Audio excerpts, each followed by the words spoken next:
Hi everyone, welcome to my channel. Today we're diving into another disturbing case. The tragic story of Christy Shawn and Joseph Codd. What could drive a friend to wipe out an entire family? Have you ever stopped to think about how well you really know the people around you, friends, coworkers, or neighbors, and just how much you trust them? Friends are usually the people who know us best. But sometimes, people who seem like friends might be hiding darker intentions. They can gain our trust only to use it against us later. For most of us, friendships are one of the most important parts of life, and we do anything to help a friend in need. But sometimes, the desire to help can lead to a tragedy. In 2015, Christy Shawn and her husband, Joseph Codd, were brutally murdered. Their death sent shockwaves through the small, quiet town of Leicester, North Carolina. It became one of the most shocking and brutal crimes the community had ever seen. At the time of their murder, Christy and Joseph were excitedly preparing for the arrival of their first child. But the most terrifying part of this case is that the person responsible for their deaths was someone they knew well, someone they trusted, a friend. And tragically, they weren't his only victims. Now, let's take a closer look at Christy's life. Christy Maria Shawn Codd was born on September 3, 1976 in Madrid, Spain, to American parents. Her father was in the U.S. Air Force, and his job took their family to many different countries. They didn't stay in Spain long. Over the years, the family moved across Europe before returning to the U.S. Christy started school in New Orleans, Louisiana, but that didn't last long either. Her family moved to Texas, then to Illinois, and even spent time living in Latin America. This constant moving had its upsides. Christy learned several languages and experienced many different cultures, but it wasn't always easy, especially during her teenage years. Just as she'd start to settle into a new school and make friends, it was time to move again. However, all these changes shaped Christy into a great communicator. She became very good at making new friends and connecting with people. She was known for her warm personality and charm, and everyone around her considered her a sweet, friendly, and outgoing person. From a young age, Christy was very active in sports like gymnastics and swimming. She even took kickboxing classes for a while. After finishing school, her father retired from the military, and the family finally settled down in Biloxi, Mississippi. It was there that Christy made her first real friendships and discovered a new passion: cooking. She loved trying out new recipes, experimenting in the kitchen, and her dishes often received praise from everyone who tried them. So, wanting to improve her skills, Christy took culinary courses. Her parents thought she was on track to become a professional chef, but to their surprise, she also discovered a talent for acting. Christy, a beautiful and ambitious young woman, full of talent, enrolled in an acting academy and moved to Los Angeles. Once there, she took advantage of every opportunity that came her way. She appeared in commercials, acted in theater productions, and even had minor roles as an extra or stunt performer in big Hollywood films. One of her notable roles was performing stunts in the Terminator series. Despite graduating from the acting academy in 2000, she hadn't landed any major roles by that time. Her talent and striking looks were clear, but success in acting proved elusive, so she decided to turn her focus back to her two other passions, cooking and fitness. Christy managed to turn both into a successful business. She appeared on popular cooking TV shows, which helped her gain fame and recognition. She even made it to the finals of the next Food Network Star. Although she didn't win due to mixed reviews of her cooking style, Christy wasn't discouraged. She had already built a strong following on social media, where thousands of fans followed her life and recipes. She was also known for promoting a healthy lifestyle, offering tips on good nutrition and sharing her own workout routines. A year later, Christy started her own catering company. It offered banquet services for events and also sold prepared meals. Her business stood out for its focus on healthy eating, and she created many of the recipes herself. With her company growing, Christy started thinking about expanding by starting her own farm to produce organic food. She also offered online courses on nutrition and had several other exciting projects in the works. In 2012, Christy's life took a new turn when she met Joseph Timothy Codd, or JT as most people knew him. JT was a TV casting director who helped find participants and actors for big TV projects. They met for the first time at a studio in Los Angeles during a casting session for a cooking show that Christy wanted to join. From the start, they hit it off. JT, who was about 7 years older than Christy, was going through a divorce at the time, but he was immediately drawn to her beauty and charm. He began pursuing her, and Christy, enjoying his attention, soon began a romantic relationship with him. Joseph fully supported Christy's dreams, and together, they began working on their vision of starting a farm. It wasn't long before they decided to leave the fast-paced life of Los Angeles behind and move to North Carolina. They sold Christie's successful catering business, and Joseph sold his Hollywood home. With the money they made, they bought a large piece of land in Leicester. The couple moved into a cozy home with nearly an acre of land, perfect for making their dream a reality. Joseph continued to work with TV networks, but did so remotely, while Christie focused on building her blog, where she shared advice on nutrition and living a healthy lifestyle. They were the picture of a happy couple, with their relationship filled with love and understanding.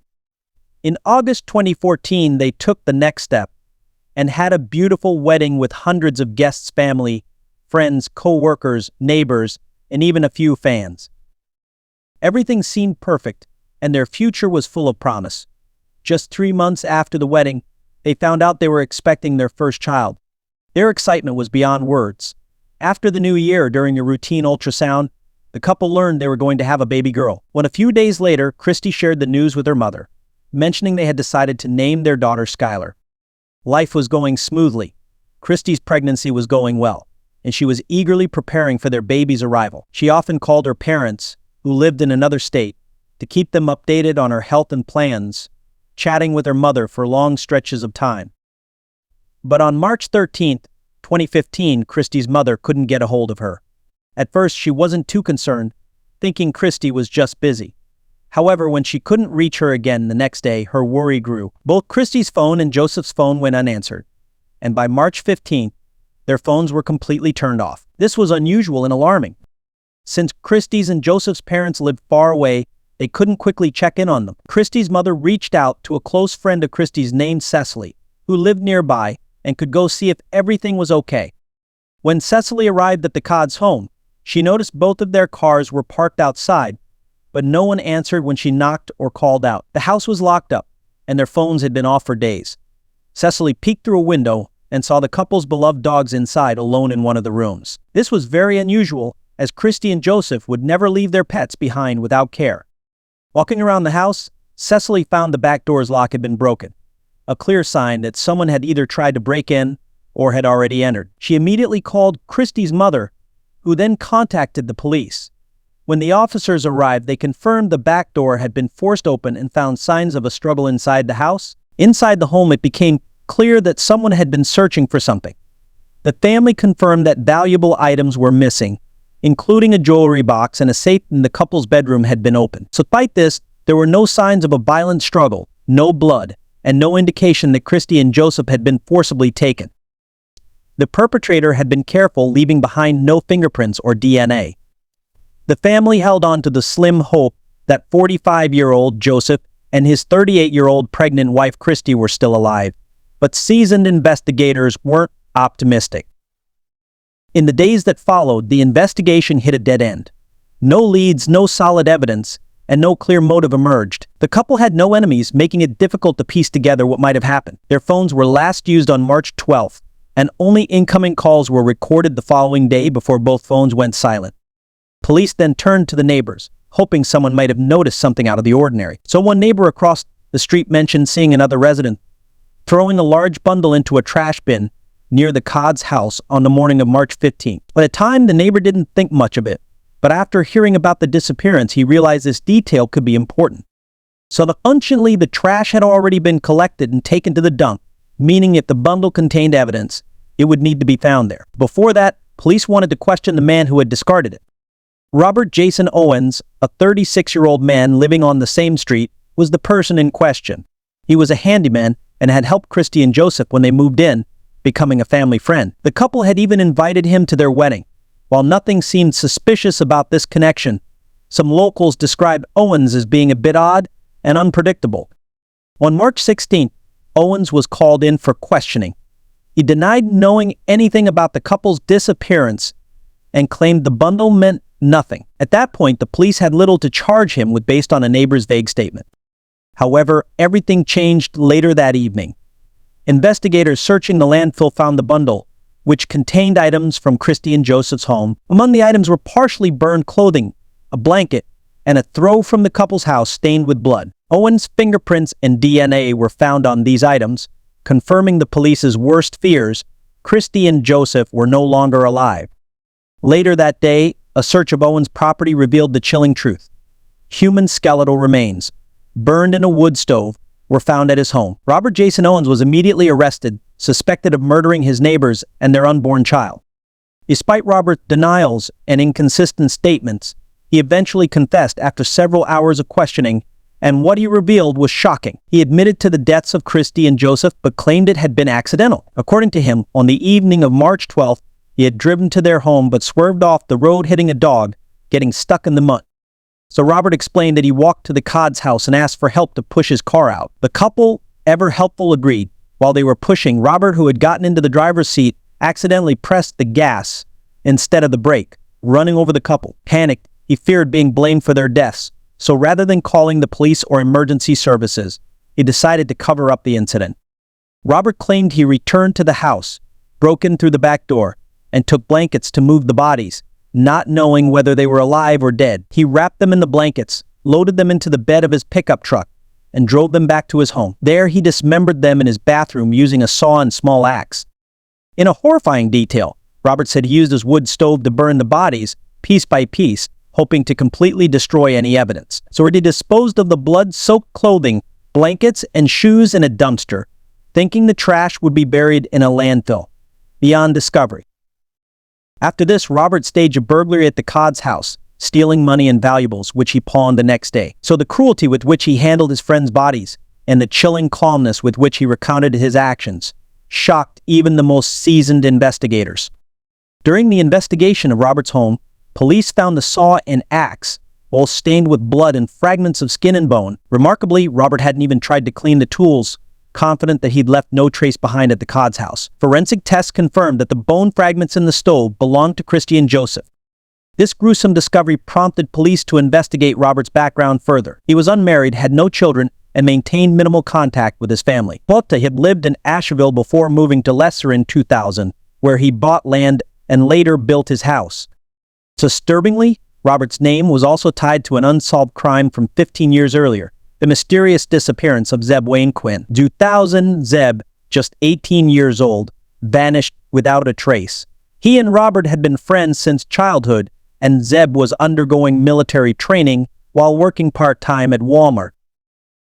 On January 2nd, 2000, after finishing his shift, Zeb met up with Robert to check out a car he wanted to buy in Leicester. However, Zeb never returned home. His car, a Mazda Protege, was later found abandoned with its headlights still on. Oddly, a heart had been drawn on the window in red lipstick, and the car showed signs of damage, with scratches containing paint from another vehicle. More. Robert was the last person to see Zeb alive, and the damage to his car matched the paint particles found on Zeb's vehicle. Robert spun a bizarre tale, claiming that shortly after they left for Leicester, Zeb had signaled for him to stop, saying he had received a page and needed to make a phone call. Zeb drove off to a nearby gas station and returned about 10 minutes later. Looking frantic, Robert claimed that their plans had changed and then drove off in an unknown direction, even hitting his friend's car in the process. It was later revealed that Zeb had been in a romantic relationship with a woman named Misty Taylor. Her former boyfriend, Wesley Smith, had threatened Zeb, warning him to end the relationship or face consequences. Misty, Wesley, and Robert were all questioned about Zeb's disappearance, but due to insufficient evidence, all three were released. While Misty and Wesley had alibis, Robert's whereabouts during this time were unaccounted for. Notably, a significant amount of cash Zeb had with him, presumably for buying a car, along with his pager, disappeared from his vehicle. The message Zeb received before he vanished was never identified, leading investigators to suspect there might have been no message at all. Adding to the intrigue, a man called Walmart the day after Zeb's disappearance, claiming to be Zeb, and stating he wouldn't be coming to work for a few days due to illness. However, the colleague who answered thought the voice sounded strange and unfamiliar, not like Zeb at all. So call was traced back to the Volvo plant where Robert worked. Under questioning, Owens unexpectedly claimed he had made the call at Zeb's request the night before Zeb left. As no new evidence or witnesses emerged, the case remained unsolved, with Zeb Quinn still listed as missing. In June 2015, Zeb Quinn's case was reopened, prompting law enforcement to reinvestigate, though initially it seemed unlikely they would uncover new information. Robert recounted the same story he had told back in 2000, maintaining he had nothing new to add. However, police decided to conduct a more thorough search of his property, leading to a peculiar discovery. In a detached concrete slab on Owen's property, investigators found a strangely walled-off cavity containing small, heavily charred human bone fragments. Unfortunately, the remains were too damaged for DNA analysis, making it impossible to definitively determine if they belonged to the missing Zeb. An interview with a neighbor provided even more unexpected insights. An elderly man living nearby recalled an evening in January 2000 when Robert had just purchased the land and was starting to build his house. That night, he had started a fire that emitted a sickly, sweet, nauseating smell. The neighbor confronted Robert, complaining that the wind was blowing the noxious stench in his direction and nearly making him sick. Shortly after, the fire pit was covered with concrete, a strange action for which Robert provided a bizarre excuse, saying he planned to build a small fountain there, which he never did. The neighbor had forgotten about the foul-smelling fire until 15 years later when police showed up at Robert Owen's property. Ultimately, Owens confessed to being complicit in a crime, presenting an entirely new story. According to him, Zeb had been killed by his uncle, Walter Owens, who had been hired by Wesley Smith to eliminate Misty's new boyfriend, a man he still loved. So Robert claimed he was unaware of the plot at the time. His uncle had asked him to lure Zeb to a secluded area. When the three of them arrived in a wooded spot on the road to Leicester, Walter ordered them to stop the car and signaled Zeb to do the same. So once Aguirre stepped out, Walter shot him silently and then instructed Robert to help dismember and package the body, which was burned on Robert's property that same night and encased in concrete. Unfortunately, interrogating Walter Owens was no longer possible, as he had died several years before his nephew's horrific confession. No evidence was found at the alleged crime scene, and the story sounded highly unconvincing.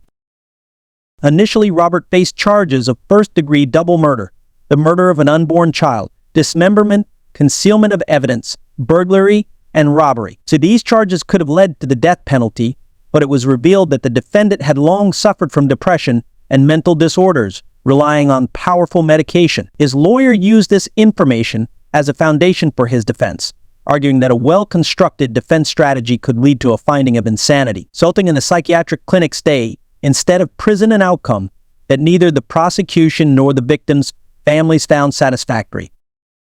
In 2017, the defendant agreed to a plea deal, admitting guilt in the murder of Christy and Joseph in exchange for a guarantee that the death penalty would be removed from potential sentences. He was found guilty of second-degree manslaughter, dismemberment and incineration of bodies, burglary, and robbery, leading to a total sentence of 59 years in prison. In 2022, Owens made another plea deal with Oartes, this time regarding Zeb's case. He admitted only to complicity in murder and assisting in hiding the evidence. For this crime, he received an additional 12 years, added to his already effective life sentence. After the sentencing, the murderer addressed the court, asking for forgiveness from the relatives of the people he had killed. He reiterated his claims of innocence, attributing everything to an unfortunate accident, his mental disorder, and the influence of strong medication, which impaired his judgment. However, the relatives of Christy and Joseph Codd, along with Quinn's family, have never accepted the term unintentional murder. They firmly believe that in both cases, Robert Owens acted deliberately and for selfish motives. Thank you for watching, everyone. Don't forget to subscribe to my channel for more shocking stories that lie ahead.